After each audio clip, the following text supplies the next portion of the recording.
Good afternoon, all of you.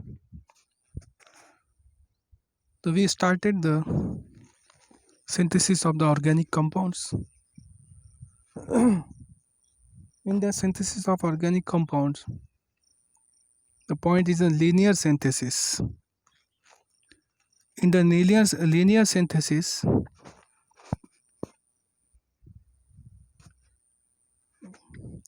it is a synthesis in which the product which is obtained through the series of the single step reactions. General reactions: A converted into the B converted into the C, and the C converted into D. This is general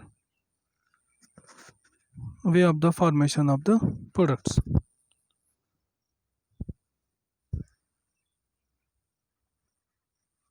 Example is here, that is aniline. Step by step there is a acetylation of aniline, then addition of the Br2 compounds in the para position of the amide,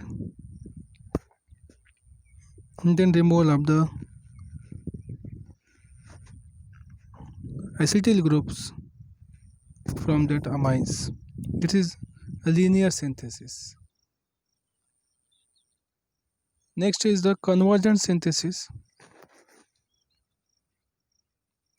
In the convergent synthesis, it is a synthesis in which final product is obtained by the results of the reaction between the compounds P in general. In general, the examples are there. For example, A plus B gives the product P, C plus D gives the product Q. Here is the steps are involved in this. Steps are the oxidant react with the dimethylamines, and phenylbenzene react with the Br2 molecule, and step third is another compounds. So in this way, step by step different products are the forms. Next is the managed reactions. So in case of the managed reactions, condensation of the compounds on one or more active hydrogen, that is methylene groups, with the formaldehydes and ammonia, amines having the beta amino compounds. The product of the managed reaction is called as the managed byproducts. The reactions will complete into the two steps. In the first step, managed intermediate forms, and in the second step, managed intermediates with the managed active hydrogen containing compounds. So this is all about the reactions involved in this case.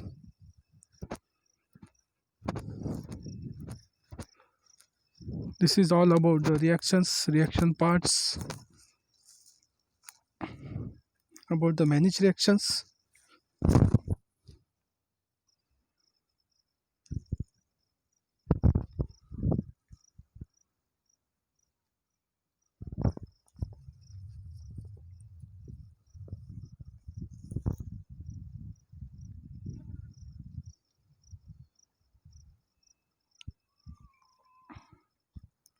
The reaction will complete into the two steps. In the first step, the managed intermediate forms, and in the second step, managed intermediate reacts with the managed active hydrogen containing the compounds. reactions are there.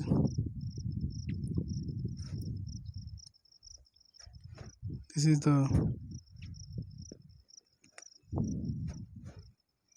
acetophenons react with the formaldehydes along with the dimethylamines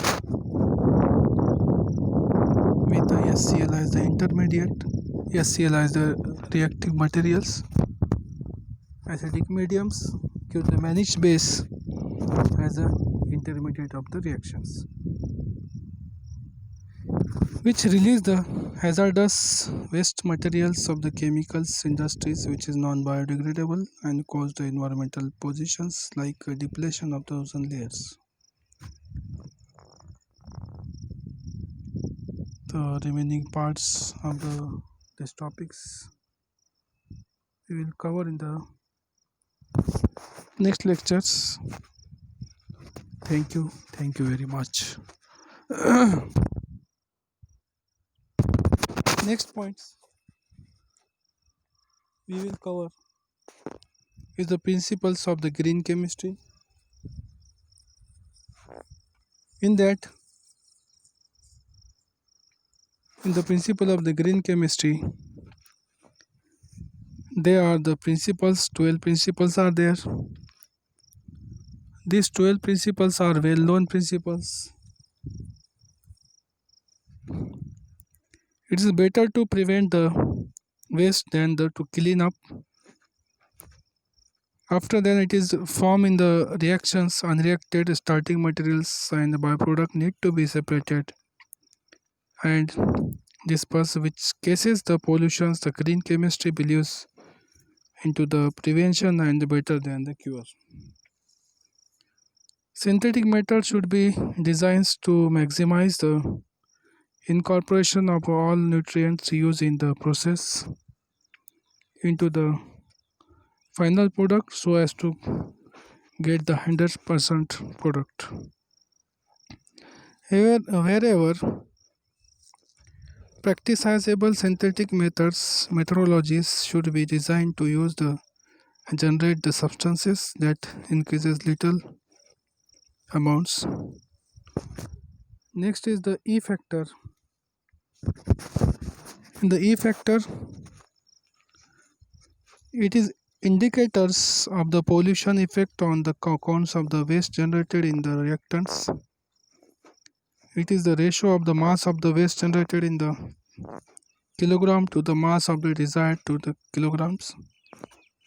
If the mass of the waste is more greater, will be the of E factor and generated will be the environmental pollutions.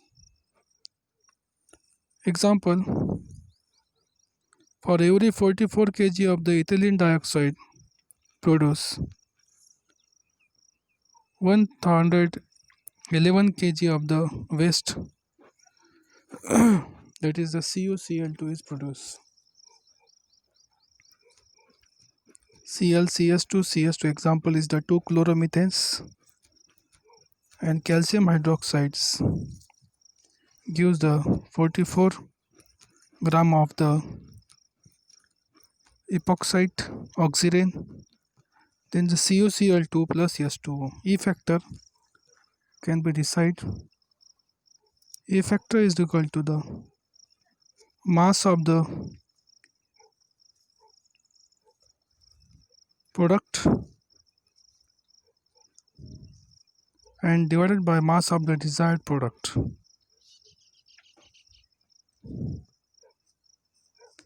Mass of the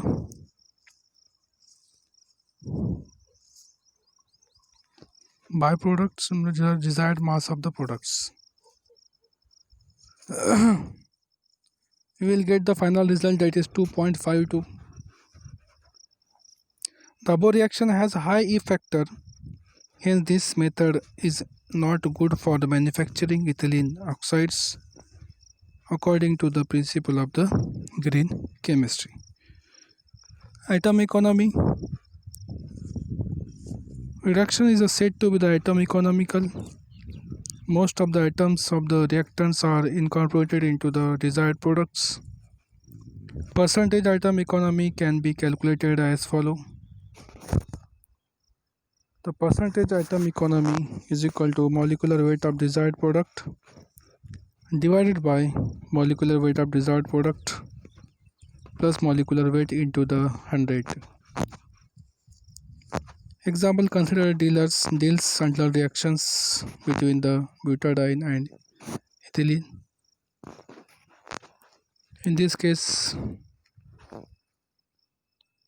also the different reactions for the different products. Here is the Diels-Sandler reactions. In the Diels-Sandler reactions,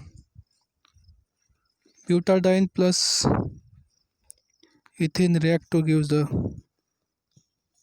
cyclohexene. Percentage atom economy is equal to 100%. These types of reactions is atom economicals. So in this way we can find out the calculation part of the reactions. Next, consider the acetization of the aniline using the acetic anhydride. Acetic anhydride react with the CS through O by 2O. Acetic anhydride react with the anilines, give the acetanides. Percentage atom economy calculated putting the values of the products in the formulas, we will get the 69.23%. It's the atom economy of the reactions. Next example is also there. Consider the dehydrohalogenation of 2-bromo-2-methyl propene in presence of the base to give the 2-methyl propenes. This reaction is also find out the percentage atom economy. The result of the reaction is the 27.72%. So next part is the green synthesis. By using the green synthesis, we can find out the green starting material. This part we will cover in the next lecture. Thank you very much.